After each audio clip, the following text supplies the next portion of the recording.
waxaan rabaa marka hore sidii la sheegay inaan idinkaga mahad celiyo dhammaantiin qof kasta oo halkan jooga iyo inta maqan doorkii uu ku lahaa meeshan in la soo gaaro. waxaan ognahay inaysan shaqo sahlan ahayn, waxaan ognahay inaysan hal nin ka goyn, waxaan ognahay annagu intaan idinka tabanayno idinkana kuwa idinka dambeeya inay idinka tabanayaan. annagu waxaan laga yaabaa inaan idinka tabanayno inta aad kala kulanteen waa ka jilci kareen, waa ka dabcin kareen, laakiin waxaan ognahay galabta markaad hoyataan oo bayaankii uu baxo qolo kasta in la dhihi doono maxaa xagga ugu dari weysay iyo maxaa kan u diidi weysay, kan maxaa u qaado weysay. meeshaas marka ay joogto waxaan rabaa inaan idin sheego gobolkaan hal geesiyaa laga yaqaanaa intaan ogahay. halka geesiyoo laga yaqaanaa waa ninka walaalkiis dila, ninkaasaa geesi loo yaqaanaa.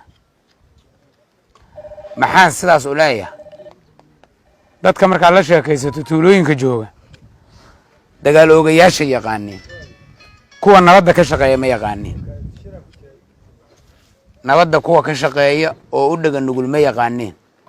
rag hadda tiro badan oo nabad loo aasayna ma maqal. rag tiro badan oo la yidhi ayagoo nabad ka shaqeynaya ku dhinteen oo la aasay gobolkan aad uguma maqal. waa jiraan mase badna, laakiin dad badan oo ayagoo colaad ka shaqeynaya ku dhintay oo loo aasay waa naqaanaa.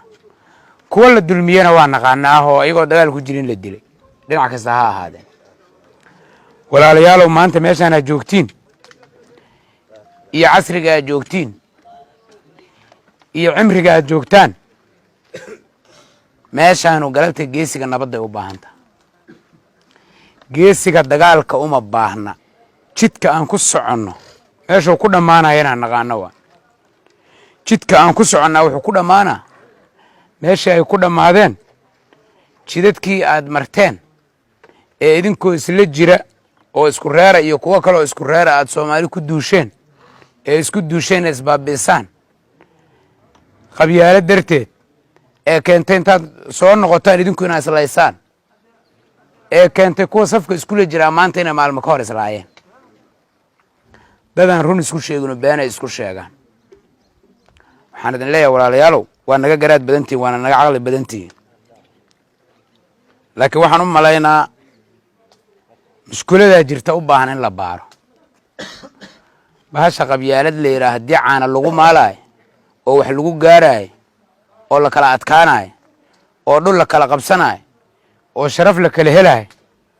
waa soo aragteen, nooma dhinna. nabadda ma tijaabin karnaa? waa naqaanaa ragga ama lugaha go-an ama gacmaha go-an ama madaxu maqan yahay dagaalada qabiilka ku dhaawacmay dhulalkaan jooga waa la wada yaqaanaa. rag nabadda u gacmo go-an ma heli karnaa oo u luga go-a. kuwa ilaahay uga fogaaday oo aan ogahay inaan niyadda ku wada haysaan isleediin hebel ninka leeraa meeshuu ku dhintay xumeeda meeshuu ku dhintay aad qalbiga ka wada ogtihiin oon afka laga sheegi karin, ma ku bedeli karnaa kuwa aan dhahno hebel ninka leeraa meeshuu ku dhintay wanaagsaneeda oo fiicneeda? ma ku bedeli karnaa? waxaan ogahay intiin halkan fadhisa oo qabiilada ka socda mid kastoo idin ka mid ah waa dhibane, gurigiisa tacsiya ka jirto, si dadban iyo si toosan labadaba. ninkii kaa dhintay nin maanta dhihi kara jihaad uu ku dhinto jannou jiraa. ninkii uun raganimo iska dayayo uun rabo inuu warka iska leexiyo waa dhihi karaa, ama raba inuu wiilal kale ku qaldo. kuwa kale rabaa inuu qaldo say beri dagaalka u galay kaas wuxuu ninkaasu rag dhalay ayuu ahaa, reerka u dhintay. aawo gurigii reerka u dhis. ninkii waa dhintay gurigii reerka u dhisay aawe. biilkii ilmihiisa reerku u qoray aawe. masaajidkii u sadaqeeyeen aawe. sharaftii ammaantii u yeeshay aawe. walaalayaalo waxaan ku noolnahay camal shaydaan oo been lagu qurxiyey waa. quracdaas maran oo wax joogala iyo wax daaqa iyo wax dega ayaad isku haysataan, waa nugu yaryihiin. kii horena waa bannaan yahay. tacsiyaad ku wada jirtaan, guryihiinniyaa dunsan, dhibna uma aragtaan, welina mid kale sii dishaana rabtaan. waxaan leeyahay odayaashu waa dadaaleen, kullay dhibaa haysta. waa un ay raggeenaan leekaayeenna in colaaddu socotay waa u malaynaa. ragga dhallinyarada halkan jooga ayaan rabaa inaan farriin u diro iyo kuwa kalena daawo doona. cimriga aabbayaashiin iyo adeeradiin dagaalka ku gaarina ku gaarinina. shallayga ay qabaan maantana ha qabinina.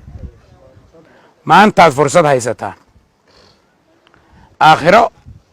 cid lagu soo ammaanay oo qabiil u dhimantay haddaa ogtihiin ku dayda waa okay waa fiican tahay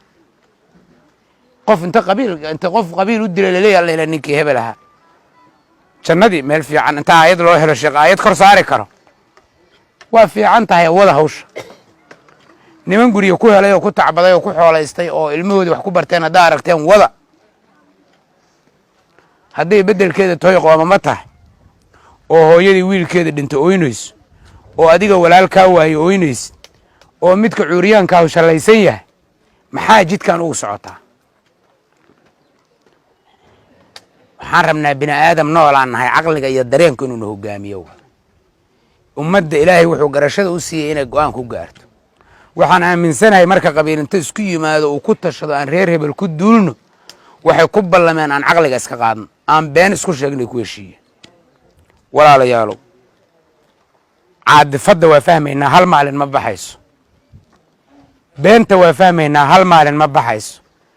shaydaanka laftigiisu markuu kugu bato oo guri kaa dhisto ilaahay waa dhici kartaa inuu iimaanka hal mar kuu soo dejiyo laakiin tartiibay u badan tahay bal horta meeshii aan galabta geedkaan intaanan imaan joogna meel ka duwan annagoo joogna caawa meeshaan aan ka tagno waxaan idiin sheegayaa oo ilaahay ugu ogyahay labada dhinacba waa la socdaa waxaad isku haysataan been waa brobagando waa been waa waxaan la taaba karin waa waxaan galabtay haddii faraha looga qaado qolo kastaa waxa ay dalbanayso aan wax ugu soo kordhaahu jirin wax uga halaaba maahan waxaan ogahay waxaa isku haysataan maanta qoladii faraha laga geliyo hal natiijo ay caaw la hoyanaysa ma jirto hal xabo ay la hoyanaysa ma jirto waxaa isku haysataan raganimo waa oo shaydaana qurxiye geesiga maanta meeshaan ay u baahan tahay nin shaydaanka hortegi kara waa nin shaydaanka ku hor ordi kara maaha nin shaydaanka inta ka soo horjeesta dhihi kara waaye walaalkay beenaad ku socotaa dulmiyaad ku socotaa nin odagiisa gacanta ka qaban kara waaye oday wiilkiisa gacanta ka qaban kara waa waxaan la yaabay meeshaan dhiigga muslimka sida loo fududaystay ma aayadahan la isku raacsanayn oo dad aayadaha khilaafsanaa jiro ma waxaad aaminsantihiin in qaybadan ka mid u gaala yihiin sidee ku dhici kartaa inaad masaajidkana aado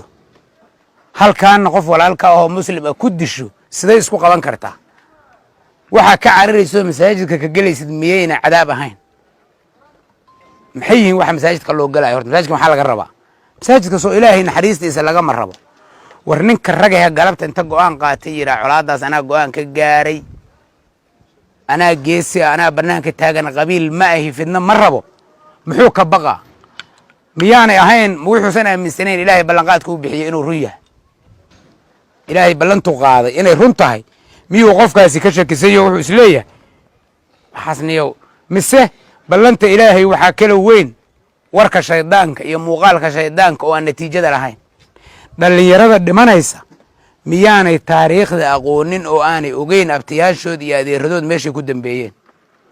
miyaanay ogeyn shalay kuwii dagaalkii magaaladan ka galay oo dhintay xaggey jiraan maantadan aan joogna shalay kuwii gala xaggey jiraan kuwa dhaawaca ahu oo isbitaallada yaallaa maxay ku dhaawacmeen kan dhintay muxuu helaa adduunyada waxa loo xarbiyaa waa inaad ama adduunyo waxesho ama aakhira waxesho soo maaha dadka dagaalkan galaa dad adduunyana maaha dad aakhirana maaha labadaba maaha dad adduunye maaho tacab kama helaan oo nololo kama soo gasho oo nimanka dagaalkaas ku jiro aan labada dhagax ku soo arkin nimanka meeshan ugu foosha xun waa dadka dhulkan jooga nimanka ugu caataysan oo ugu rafaadsan oo dhibka ugu badan ka muuqda waa adduun halkaasay ka joogaan aakhirana cadaabuu ka joogaa waa kishuuq halkaas noogu sheegayo labada muslimee seeftooda kulanto labadaba waa ahlu naar marka ma xadiiskaadan rumaysnayn ma aayadaadan rumaysnayn ma waxaanan ogeynaa jira walaalayaal waxaan warka kusoo gabagabaynaa waan warka kusoo gaabinaa annagu waa idinka tegaynaa waana idiin soo noqonaynaa waana idiin soo noqonaynaa hal midaan idinka codsanaynaa wiilashiinaana nabaddiinnaan rabnaa dan siyaasadeed kuma wadanno xisbi kama soconno xoolo kuma sidanno waxaana dhibayso dadkeenna inay isdilaan waxaana dhibayso tacsida guryaha taallo waxaana dhibaysa qaxa waxaana dhibaayo foolxumada iyo ceebta iyo aakhira beelka waxaan rabnaa xujada inaan gudanno waxaan idinka codsanaynaa idinkoo ka duwan meesha aan idinkaga tagnay meel ka sokaysa jooga inaan idinkugu nimaan walaalayaalow misana walaalayaalow adeerayaalow waxaan idinka baryaynaa nabadda qalbiga u fura dhib idin wax aad ka heshii weysaan idinma dhex yaallaan qalbigiinna nabadda ka xiran oo shakiyaa xiray shaydaana xiray afkaad nooga sheegaysiin shaydaanka inuu baxay ma bixo shaydaanku wuxuu baxaa geesiga nabadda marka la helo qolaa libinta qaada doontee ama qofaa libinta qaada doonee waana yaa la dooginayaan waxay dhihi jiray waa la doogayayaan la dacaroone taariikhdu xumaha iyo nabaddiidnimadu nin kastoo inaysan ku raacin